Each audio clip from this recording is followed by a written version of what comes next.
கருப்பையா கருப்பசாமி உடல்ல இறங்குறாரா? இன்னைக்கு அவரை பத்தின பதிவு தான்.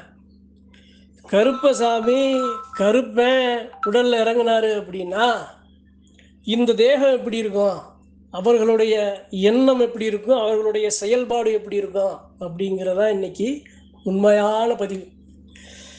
எல்லா இடங்கள்லையும் கருப்பசாமி ஆடாத பெருமக்களே இருக்க மாட்டாங்க, சாமியாடி பெருமக்களே இருக்க மாட்டாங்க. அப்படி அந்த கருப்பை யார் மேலே இறங்குவார்? அப்படி இறங்குனாரு அப்படின்னா அவர்களுடைய உடலில் எது மாதிரியான மாற்றங்கள் இருக்கும் அப்படிங்கிற உண்மையான நிகழ்வு. கருப்பனை கருப்பசாமியை கருப்பண்ண சாமியை 18ஆம் படி கருப்பனோட அம்சம் கொண்ட தெய்வங்களை சுமக்கிற சாமியாடிகள் எல்லாருக்கும் இன்னைக்கு இந்த பதிவு ஒரு வரப்பிரசாதமாக இருக்கும். சரிங்க, கருப்பை உடல்ல இறங்கணும்னா என்ன தகுதிகள், ஆகச்சிறந்த தகுதிகள் என்ன? எல்லாரும் மேலேயும் கருப்பு இறங்கிடுவாரா? எல்லாருடைய தேகத்தையும் தொற்றுவாரா? ஒரு தகுதி இருக்கணும்ல. உடல் தகுதி இருக்கணும், எண்ணம் எப்படி இருக்கணும், வாழ்நாளில் அவர்களுடைய வாழ்க்கை முறை எப்படி பயணிச்சிருக்காங்க அப்படிங்கிற மாதிரி ஒரு சில ஆகச்சிறந்த அடிப்படை கொண்ட பெருமக்கள்கிட்ட தான் கருப்பை முகம் பார்ப்பார். சரி, கருப்பை இல்லாத எல்லாம் பெரும்பாலும் இருக்காது, எல்லா இடத்துலையும் கருப்பை இருப்பார். எப்படி இருப்பார்? காவலாக இருப்பார். அப்போ காவலாக இருக்கிற தெய்வம் எப்படி இருக்கணும்? நல்லா கட்டழகனா, கருத்த மேனி அழகனா, வானத்துக்கும் பூமிக்கும் பொய்யாரமா சிங்காரமா, அப்படி வான புழக்கிற இடி விழுந்தா அந்த இடியை தாங்குற தேகமா அந்த சாமி அந்தந்த மக்களை தேர்ந்தெடுக்கும். சரி, கருப்பை இறங்குறாரு அப்படின்னா அவர் இறங்கிட்டாரப்பா. கருப்பை இறங்குனதுக்கு அப்புறம் கருப்பனை ஆடுற சாமியாடிகள் எப்படி இருப்பாங்க? ஒரு சில விஷயங்களை பார்த்ததை வச்சு அறிவு மண்பர்கள்ட்ட பகிர்ந்து கொள்ள ஆசைப்படுறேன். கருப்பை இறங்கிட்டாரு அப்படின்னா முதல்ல பாசமா அன்பா, எப்படி கடல் போல பாசத்தை அள்ளி கொடுக்கிற பச்சை குழந்தை மாதிரி எதிரிய கூட சிரிச்ச முகத்தோட தான் பாசத்தை அள்ளி கொடுக்கிற பாச கடல், அது ஒண்ணு. இன்னொன்னு என்ன அப்படின்னா, நீதி, உண்மை, நேர்மை, சத்தியம், நியாயம், இது யாருகிட்ட இருக்கோ, யார் மடியில் இருக்கோ அவங்க கிட்ட அந்த கருப்பனோட ஸ்பரிசம் கிடைக்கும். சரிங்க, கருப்பை என் மேலே இறங்குறாரு. கருப்பை இறங்கிட்டாரப்பா, என்னை தொட்டுட்டாரப்பா, என் தேகத்துல நல்லா ரத்தமும் சதையுமா கலந்து நிற்கிறாரு. கருப்பசாமி இறங்கிட்டா நான் எப்படி இருப்பேன்? முதல் விஷயம், அச்சப்பட மாட்டேன். முதல் விஷயம், ஏழை எளிய மக்களுக்கு துணையா நிற்பேன். விவசாய நிலங்களை பாதுகாத்து நிற்பேன். இயற்கையை அதிகமாக நேசிப்பேன். நீரை, மண்ணை, உயிரினங்களை, மரத்தை, செடிகளை, கொடிகளை, நீரை, இது மாதிரி இயற்கை வளங்களை நேசிச்சு நிற்கிற இயற்கை தெய்வம் கருப்பேன். தப்பு யாரு செஞ்சாலும் பொறுத்து போக மாட்டேன். தப்புக்கு ஏற்ற தண்டனைய பலாபலனை கொடுக்கிற முதல் ஆளா நான் நிற்பேன். கருப்பை என் மேலே இறங்கிட்டாரு அப்படின்னா அங்கே இருக்கிற மக்களுக்கு எல்லைக்கு காவல் நான் தான். என்னை மீறித்தான் என் பிள்ளையை தொடணும், என்னை மீறித்தான் என் எல்லையை தொடணும், என்னைய மீறித்தான் என் பிள்ளைகளுக்கு தீய வினைகள் சாடணும். அப்போ கருப்பை என் மேலே இறங்கிட்டாரு அப்படின்னா, மனுஷன் மேலே கருப்பை இறங்கினாரு அப்படின்னா இத்தனை அம்சங்கள் கொண்ட ஒரு பெருமக்கள் தான் அந்த எல்லையில் இருப்பார்.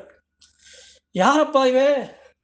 நம்ம எல்லையில் நம்ம அண்ணன், நம்ம தம்பி இவர் மேலே கருப்பை இறங்கியிருக்காரு அப்படின்னா, கருப்பை இறங்கினதுக்கு அப்புறம் கருப்பனா இருக்க மாட்டார், அந்த பிள்ளைகளுக்கு பெற்ற தகப்பனா இருப்பார். தமையனா, காவலனா, ஆக சிறந்த காவலாளியா அந்த இடத்துல அந்த சாமியாடி காணப்படுவார்.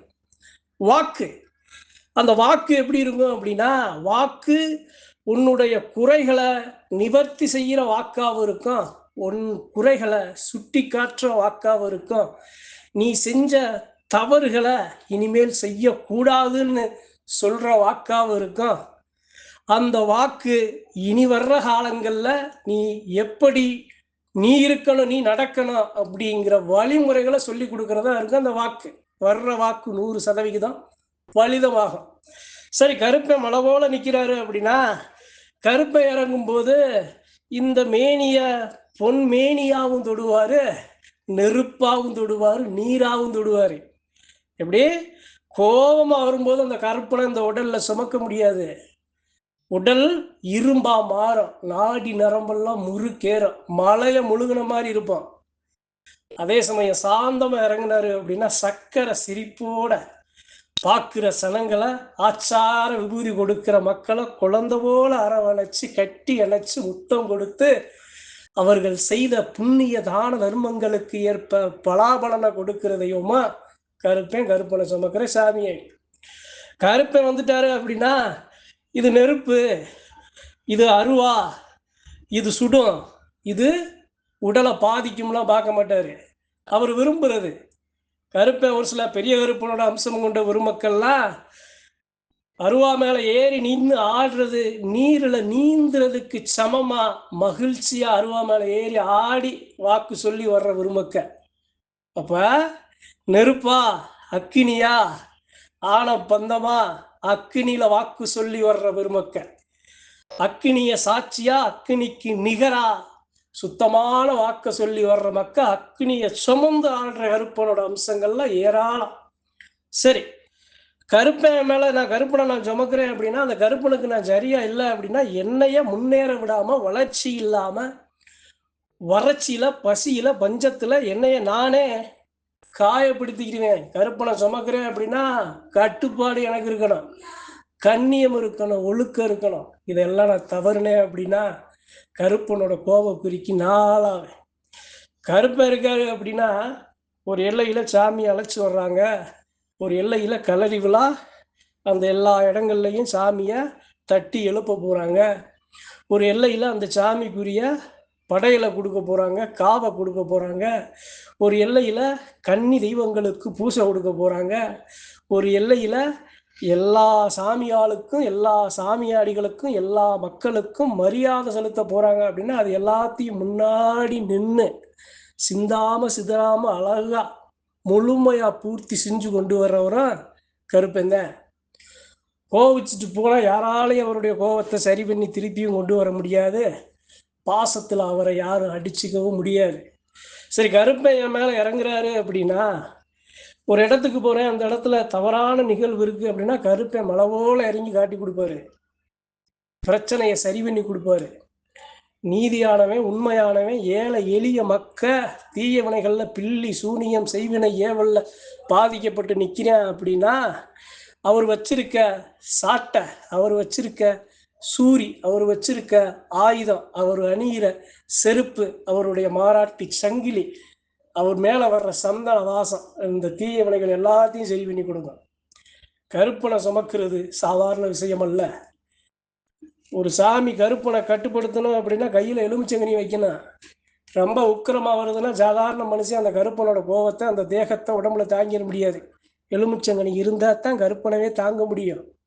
அவ்வளவு வேகமா, உக்கிரமா, அழகு நேர்த்தியா, அழகனா, பேரழகனா, ஆணழகனா, கட்டழகனா, கனத்த உடம்பழகனா, கருங்கச்சக்காரனா, வீச்சருவா, மீச முறுக்கு மீசக்காரனா, வாய் சிவக்க வெற்றில ஓட்டு செவக்க மக்களை சக்கர பார்வையிட்டு வழியணைச்சு வர்ற அந்த கண்கண்ட தெய்வம் அப்பா. கூப்பிட்ட குரலுக்கு ஓடோடி வர்ற தெய்வம் தான் கருப்பன். அப்ப கருப்பனை சுமக்கிற ஒரு மக்கள் எப்படி இருப்பாங்க? கருப்பை யார் மேல இறங்குவாரு? ஏன் எல்லா எல்லைகள்லையும் கருப்பன் வெளியில வாசலுக்கு நிற்கிறார்? என்ன காரணம்? ஏன் கருப்பனை வெளியே நிப்பாட்டுறாங்க? எதுக்காக எல்லா ஆலயங்கள்லையும் எத்தனை தெய்வங்கள் இருந்தாலும் காவல் தெய்வமா கருப்பன் முன்னாடி நிற்க காரணம் என்ன? அவர் பதில் சொல்லணும். உள்ள அந்த மக்களுக்கு அவர் கொடுத்த, அந்த எல்லைக்கு அவர் கொடுத்த சத்திய வாக்கு, என்னை மீறித்தான் எதுவும் இந்த எல்லைக்கு வரணும் அப்படின்னு. அதனாலதான் எல்லா எல்லைகள்லையும் கருப்பேன்.